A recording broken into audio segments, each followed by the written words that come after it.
नमस्कार दोस्तों, मैं हूं आपका मिस्टर ग्लैमर और आज के व्लॉग में हम कवर करने वाले हैं जिला हमीरपुर के छोटे से कस्बे, छोटी सी जगह को जिसका नाम है राठ, जहां से मैं बिलोंग करता हूं। जो मेरा होम डिस्ट्रिक्ट है हमीरपुर का एक छोटा सा कस्बा राठ, वहां से मैं हूं और इस समय मैं खड़ा हुआ अपने घर पे। सो गाइज, मैं राठ को आज कवर करने वाला हूँ। क्या क्या राठ में है, पिछड़ेपन का शिकार भी है हमारा जिला, बुंदेलखंड का एक छोटा सा जिला हमीरपुर। सो पिछड़ेपन में क्या क्या आता है वो सब मैं आज में दिखाने वाला हूँ। अगर सारी बातें बता दूंगा तो आप लोग देखेंगे नहीं भाई। आए सो ऐसा है भाई, लाइक करें, सब्सक्राइब करें और वीडियो पूरा अंत तक देखें। चलिए करते हैं स्टार्ट। दोस्तों, जिला हमीरपुर जो कि बेतवा नदी और यमुना नदी के संगम पर बसा हुआ है। यहाँ से महोबा 81 किलोमीटर, कालपी 72 किलोमीटर और 85 किलोमीटर है। यहाँ पर बेतवा नदी आपको हमीरपुर में प्रवेश करते ही देखने को मिल जाएगी और बेतवा नदी अक्सर यहाँ पर हरी भरी मिलेगी आपको, और बाकी जो नदियाँ हैं यहाँ पर वो सूखी रहती हैं, लेकिन बेतवा नदी ही ऐसी नदी है आपको यहाँ पर जो इसमें पानी का जलस्तर आपको देखने को मिल जाता है। इसी के साथ हमीरपुर ज़िले से खनन जो बालू होती है मकानों को बनाने के लिए, जो बालू का इस्तेमाल किया जाता है वो हमारे हमीरपुर ज़िले से ही, नदियों के किनारे से ही जाती है। तो चलते हैं हमीरपुर से राठ की तरफ। और अगर हरियाली की बात करें तो काफ़ी सूखाग्रस्त क्षेत्र है, तो हरियाली आपको बहुत ही कम देखने को मिलेगी और रोड के किनारे आपको ज़्यादातर बबूल के पेड़ ही देखने को मिलेंगे, क्योंकि यहाँ पर पानी की इतनी अच्छी व्यवस्था नहीं है, जिस वजह से यहाँ पर बबूल के पेड़ ही ज़्यादा उगे हुए आपको देखने को मिलेंगे। चलिए मैं दिखाता हूँ आपको यहाँ की रोड, जो कि पिछड़ेपन का शिकार तो है ही बुंदेलखंड, और जिस तरह से ट्रक निकल जाता है आपके बगल से तो इस तरह आपकी हालत क्या होती है आप देख सकते हैं खुद ही। तो रोड अभी बन रहे हैं, कार्य प्रगति पर है। अब हमीरपुर में काफ़ी सुधार है और यहाँ के रोड में आप देख पा रहे होंगे वीडियो में किस तरह से काम चल रहा है, और काफ़ी हद तक रोड जो है हमारे बनने के लिए तैयार है। और इसके बाद यहाँ पर एक दूसरी नदी है हमारे ज़िले में, यहाँ पर जो कि हल्का सा अंधेरा हो गया है तो मैं आपको साफ नहीं दिखा पा रहा हूँ। इसके बाद हम लोग पहुँच चुके हैं राठ, और चलिए अब दिखाते हैं आपको राठ का मार्केट। ये है राठ, एक छोटा सा कस्बा, एक छोटी सी जगह जहाँ का मार्केट है ये इस तरह से।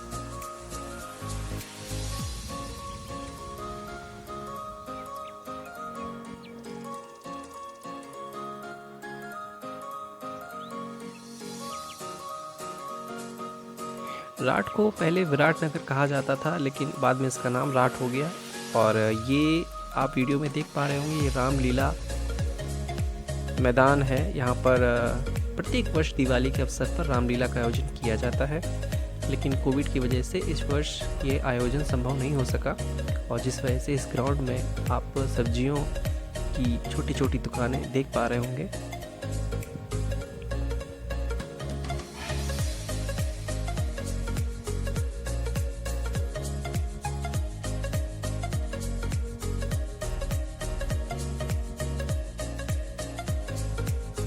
दोस्तों, इस ग्राउंड के सामने एक आप पुतला देख पा रहे होंगे। एक ढांचा तैयार है लोहे का, जो कि रावण का है, और राठ में दिवाली के दिन ही इस रावण को जलाया जाता है, दशहरे के दिन नहीं।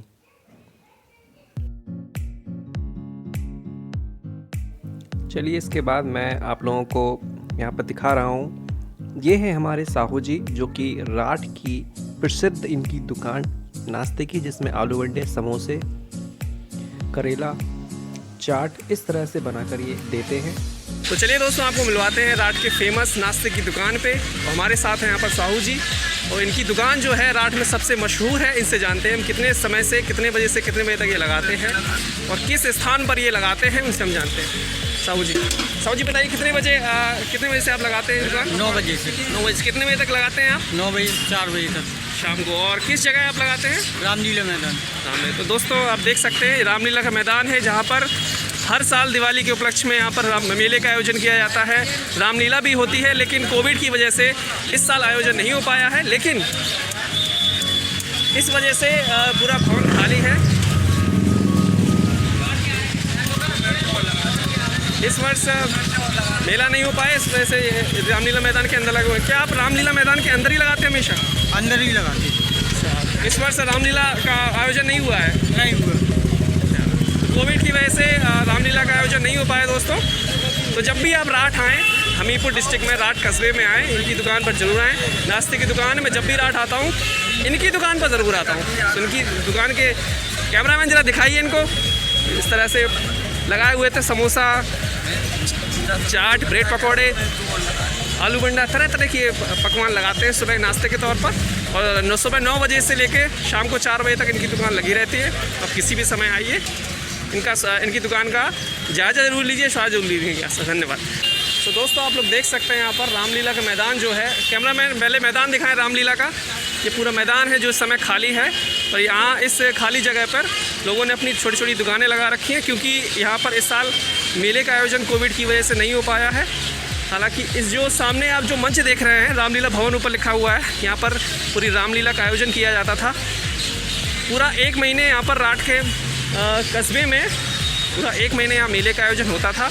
और इस मेले के दौरान इस मंच पर रामलीला होती थी रात में, तो काफ़ी दर्शकों की भीड़ इस ग्राउंड में रहती थी। लेकिन कोविड की वजह से इस बार ऐसा हो नहीं पाया। और वहाँ देख सकते हैं रावण आपको दिखाई दे रहा होगा, एक पूरा ढांचा तैयार है रावण का। और दिवाली के दिन यहाँ पर रावण जलाया जाता है। हालांकि राठ में लोग दशहरे पे रावण को नहीं जलाते हैं, लेकिन दिवाली वाले दिन ही उस रावण को आप पीछे देख सकते हैं मेरे, एक पुतला, एक ढांचा तैयार है लोहे का, और इसी को ढांचे को कवर करके सजा सजू के पटाखे लगा के एक रावण तैयार किया जाता है। और दिवाली के दिन ही यहाँ पर इसको जलाया जाता है।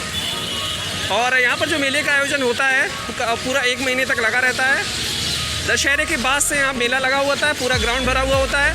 यहाँ की सड़कों पे दुकानें लगी होती हैं, मैं अभी आपको दिखाऊंगा किस तरह सड़कों में मेला लगा हुआ होता है। लेकिन कोविड की वजह से इस बार मेले का आयोजन नहीं हो पाया है। तो यहाँ पर आपको सब्जियों की दुकान और काफ़ी छोटी छोटी दुकानें देखने को मिल रही होंगी गाइस। तो खैर कोविड की वजह से मैं आपको कुछ दिखा नहीं पाया, लेकिन कोशिश करेंगे नेक्स्ट टाइम मैं आपको एक नेक्स्ट ब्लॉग में एक अलग दिखा सकूँ। Thank you. तो चलिए दोस्तों, इसके बाद मैं आपको ले चलता हूँ मिठाई की दुकान पर, जो कि राठ की फेमस मिठाई की दुकान जिसका नाम है कृष्णा स्वीट्स। और यहाँ पर आपको हर प्रकार की मिठाई मिल जाएगी, शुद्ध देसी घी से बनी हुई। चलिए बात करते हैं यहाँ के ओनर से और जानेंगे इनकी दुकान कहाँ है और किस प्रकार की मिठाइयाँ ये यहाँ पर बेचते हैं।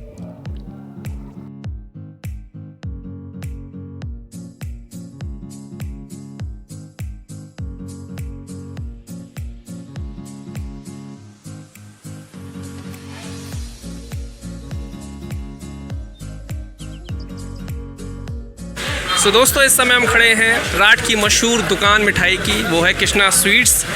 राठ की सबसे मशहूर दुकान इसे माना जाता है। यहाँ पर मोतीचूर के लड्डू से लेके काजू कतरी तक की मिठाइयाँ यहाँ पर आपको मिल जाती हैं देखने को। और साथ में आप पीछे आप देख सकते हैं यहाँ पर ड्राई फ्रूट्स, नमकीन, बिस्किट वगैरह सारे आइटम यहाँ पर आपको मिल जाते हैं।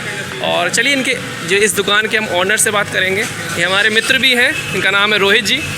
रोहित जी बताइए आपके यहाँ किस प्रकार की मिठाइयाँ मिलती हैं, किस किस प्रकार की मिठाइयाँ मिल जाती हैं? यहाँ काजू बर्फ़ी से लेके हर आइटम मिलता है। काजू बर्फ़ी, सोन पापड़ी और डोड़ा बर्फ़ी, ड्राई फ्रूट की अन्य रेंज, काफ़ी रेंज है हमारे पास। और पीछे देख रहे हैं आप सेलिब्रेशन से लेके काजू फ्राई और सादा काजू रोस्टेड, बादाम, पिस्ता और किशमिश वगैरह, अखरोट, हर आइटम मिलते हैं। सोन पापड़ी से लेके छेना के डिब्बे, रसगुल्ले और अन्य आइटम।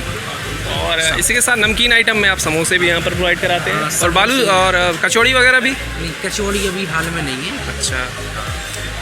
और केक भी मिलता है, बर्थडे केक। अच्छा, बर्थडे केक भी यहाँ पर पूरा, हाँ, पूरा सामान भी सब मिलता है। और यहाँ पर आपकी दुकान के रेट भी लगे हुए हैं। कैमरामैन उधर दिखाइए जरा रेट, वहाँ पर ऊपर यहाँ पर रेट लगे हुए हैं कि मिठाइयों के रेट, पूरी रेट सूची, दर प्रति किलो पूरी सूची यहाँ पर।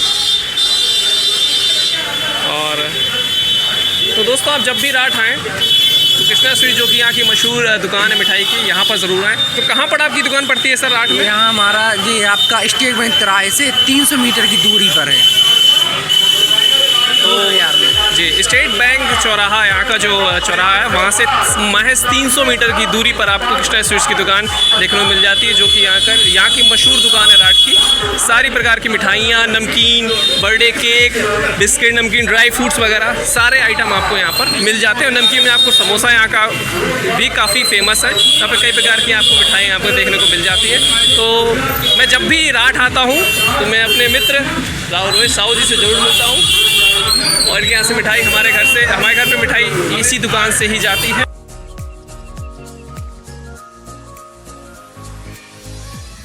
चलिए मैं बताता हूँ कि अगर जब भी आप राट आएंगे तो आपके रुकने के लिए यहाँ पर एक होटल है जिसका नाम है होटल आश्रय, जहाँ पर आपको 1000 से लेकर 1200 तक की रेंज में आपको एसी रूम मिल जाएगा। यहाँ पर आप रुक भी सकते हैं।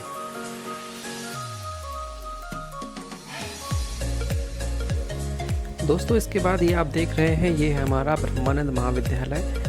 राट में स्वतंत्रता सेनानी स्वामी ब्रह्मानंद जी की जन्मस्थली है, जिनके नाम पर ही ये महाविद्यालय यहाँ पर स्थापित किया गया है।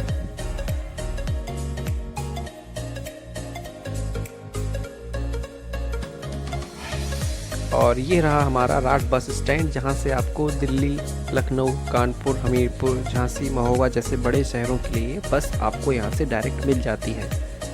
और इसी के साथ यहाँ पर एक प्राइवेट बस स्टैंड भी है, जहाँ से आपको एसी बस भी मिल जाती है, जिसमें आप टिकट बुक करके भी जा सकते हैं।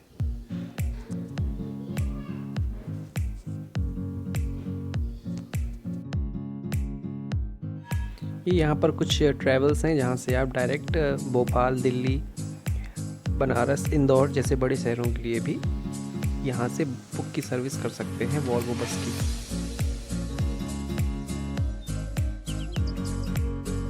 चलिए आपको राट के मार्केट की सैर कराते हैं, जो यहाँ का मार्केट लगता है लोकल का। अम्मा दिया कैसे थे? 10 की 13। 10 की 13 तुमने बनाया अम्मा जी? हाँ, हमने बनाया बेटा। अच्छा, हर साल दिवाली पे अम्मा दिया बेचती हो? हाँ, हर साल? हाँ तो बना ले, पर वो होता ही नहीं है। मतलब अपने हाथ से आप खुद बनाती हो? हाँ। तो कितनी उम्र है आपकी? अब भाई हमारे सामान नहीं मैं जानना चाहती। मतलब इतनी उम्र हो गई आपकी, फिर भी आप इतने मेहनत कर रहे हो। 70 साल की उम्र में आप मतलब खुद काम करती, खुद बनाती हैं, खुद खाना भी खुद बनाते हैं आप? तो अगर हम पूरे दिए ले लें कितने के पड़ेंगे? ले लो भैया। पूरा अगर हम ले लें कितने के पड़ेंगे दिए पूरे? ये पूरी पड़े तो 300। मतलब 300 के पूरे पड़ेंगे हैं? और यहाँ पर जो है ये यहाँ पर और रखे हैं बोरी में, अगर इनको भी ले लें तो कितने के पूरे पड़ेंगे बताइए आप? इसकी पर 1000 लगे। अच्छा, 1000 के पूरे देंगे आप? हाँ। और आपकी दिवाली बन जाएगी अच्छी? हाँ। आपसे बाबू जी पूछ रहे थे, बता रहे हैं। 10 की 13 है, हमें भी 50 की दे दो आप। 50 की कितनी आएंगी बताइए आप? 10 की 13 है तो 50 की दादी कितनी आएंगी बताइए? 10 की यहाँ पर 13 दिए अम्मा बेच रही है हमारे यहाँ पर। और मैंने इनसे पूछा है कि अम्मा 50 कितनी होंगी, तो अम्मा कह रही है हमें मालूम नहीं है, अपने हिसाब से भाई जितनी भी आए। तो अम्मा 50 की आप नहीं जोड़ पाएंगी, कितनी आएंगी? अच्छा, तो देखिए 70 साल की उम्र में हमारी अम्मा यहाँ पर दिए बेच रही हैं। और मतलब ये इनका कहना है कि हर साल दिवाली पर ये खुद ही दिए बनाती हैं और खुद ही यहाँ पर रोड किनारे बैठकर इस तरह से बेचती हैं। और हालांकि इनके पास इतनी भीड़ भी नहीं है, क्योंकि लोग जो है बड़ी बड़ी दुकानों से लेना पसंद करते हैं। लेकिन हमारे यहाँ पर मैं कोशिश कर रहा हूँ कि अम्मा की दिवाली अच्छी से बन सके और यहाँ पे इनके यहाँ से दिए खरीद सकें ज़्यादा से ज़्यादा। तो दोस्तों मेरी यही अपील है आप लोगों से कि जितने भी बड़े त्यौहार होते हैं, इन त्यौहारों के अवसर पर आप लोग इन बूढ़े पुराने लोगों से और ऐसे गरीब लोगों से दिए ज़रूर ख़रीदें, ऐसे गरीब लोगों से सामान ज़रूर ख़रीदें, ताकि हमारे त्यौहार के साथ साथ इन लोगों का भी त्यौहार अच्छे से मन सके। तो ये मेरा सभी के लिए संदेश है दोस्तों।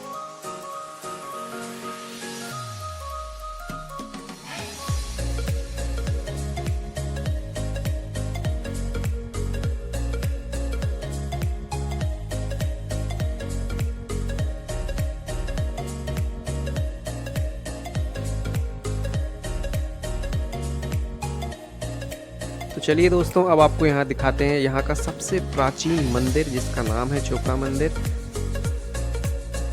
चलिए हम लोग मंदिर के अंदर प्रवेश करते हैं और यहाँ की प्राचीन मूर्तियाँ, यहाँ के प्राचीन जो मंदिर हैं और जो मूर्तियाँ यहाँ की उसके बारे में जानेंगे। और हम लोग यहाँ पर पंडित जी से भी बात करेंगे और जानेंगे यहाँ का इतिहास क्या है और कब इसका निर्माण हुआ था और चोपड़ा नाम इसका किस वजह से पड़ा। इस सारी जानकारी यहाँ से हम करेंगे। और थोड़ी बहुत जानकारी मैं आपको बताना चाहूँगा दोस्तों कि अर्जुन के पुत्र अभिमन्यु का विवाह यहाँ के जो महाराज थे विराट, उनकी पुत्री उत्तरा के साथ हुआ था। तो अभिमन्यु का ससुराल भी आप कह सकते हैं राठ को।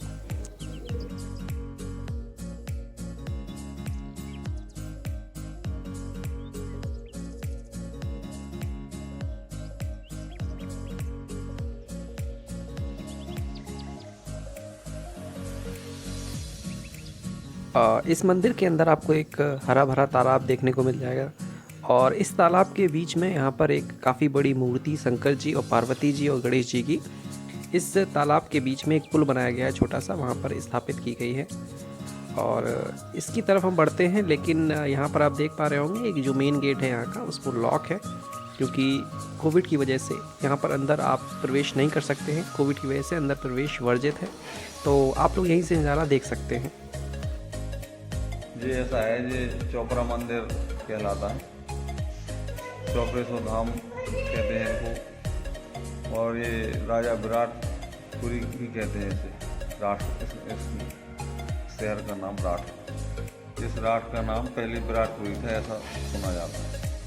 और ये कोट बाजार है, ये किला था।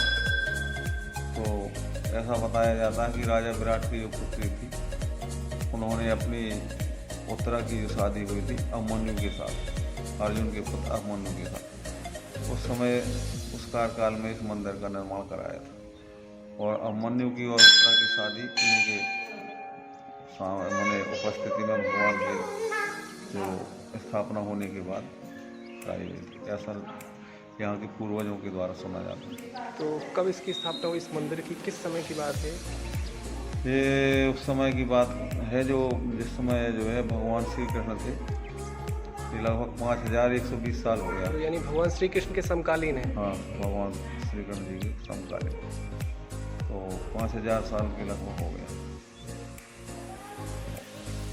और मंदिर बाद में जो बने हुए हैं वो भी प्राचीन है, लेकिन है 200, 250, 300 साल पुराने। लेकिन ये मंदिर